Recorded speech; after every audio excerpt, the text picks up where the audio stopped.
Gabriel von Max was a Bohemian-born painter whose work bridged academic realism and the burgeoning Symbolist movement of late 19th century Europe. Belonging to a family steeped in the cultural life of Prague, Max combined a deeply introspective temperament with rigorous academic training to produce a body of work that reflects both scientific curiosity and spiritual inquiry. Born in Prague, then part of the Austrian Empire, Max was the son of the philosopher and university professor Franz von Max. From an early age, he was exposed to the intellectual currents of his time. His father's salon welcomed both scientists and artists, while his mother, Charlotte Berger, nurtured his religious and philosophical sensibilities. This synthesis of art, science, and mysticism would remain central throughout his life.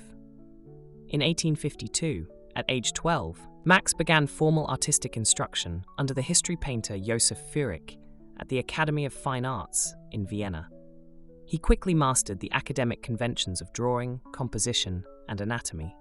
Seeking to broaden his experience, he moved in 1860 to the Munich Academy, where he studied first under Alexander Streyhuber and later under Carl von Piloty, one of the most influential history painters of the German-speaking world.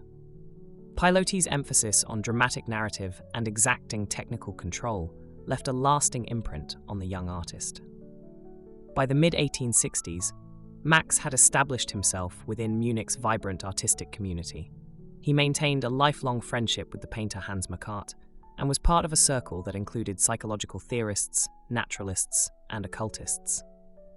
Although his early output adhered to the polished, anecdotal style of his teachers, he soon began to explore more personal themes: portraiture, depictions of children and animals, and studies of altered states of consciousness.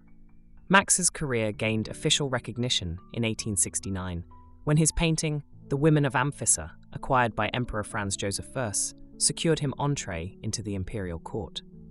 He was appointed a member of the Munich Academy in 1874 and later took part in the international exhibitions at Paris, 1878, and Vienna, 1873 and 1878, earning medals and honorable mentions.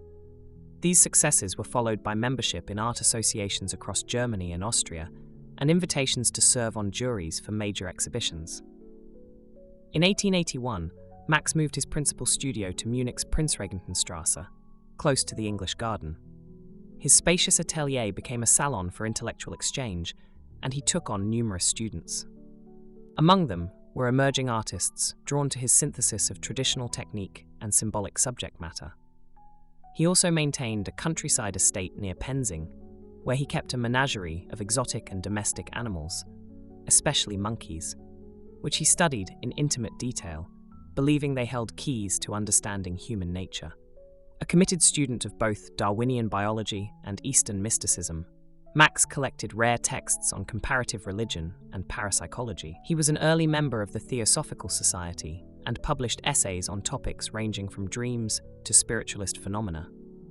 His fascination with hypnotism, telepathy, and the afterlife informed both his personal life. He frequently hosted seances, and his artistic output, where figures often appear in states of reverie or transcendence. Although Max rarely aligned himself with any single artistic ism, his later work is often viewed through the lens of symbolism. Rather than depicting mythic or allegorical narratives in grandiose terms, he internalized the search for meaning, portraying solitary figures immersed in inner worlds. Critics of the day praised his technical mastery, his command of light, a delicate yet controlled palette, and a subtle interplay of texture, while some found his subjects unsettling or obscure. Max was equally active as a writer and educator. He contributed essays and reviews to art journals, defended artists' rights, and lectured at the Munich Academy. In 1896, he published a treatise on the psychology of color and form that drew on Goethe's theories and contemporary neuroscience.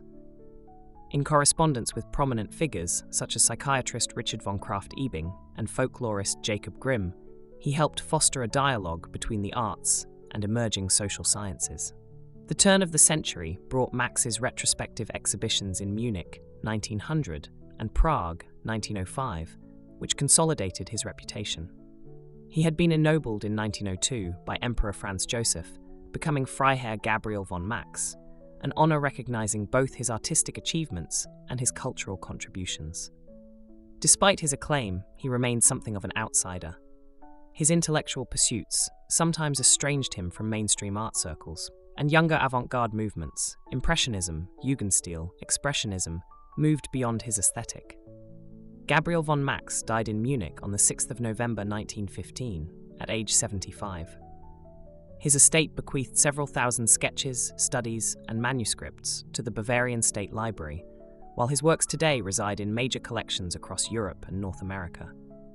In the decades following his death, his reputation waned as modernism ascended, but a late 20th and early 21st century reassessment has restored interest in his unique blend of realism and spirituality. Modern scholarship highlights Max's role as a mediator between academic tradition and modern currents in psychology and mysticism. Exhibitions in Berlin, 1990, and Prague, 2008, reintroduced his oeuvre to new audiences, emphasizing his investigations into consciousness and his prescient engagement with interdisciplinary thought. Today, Gabriel von Max is acknowledged not only as a masterful technician, but also as a pioneer in bridging art with the scientific and metaphysical questions that defined his era.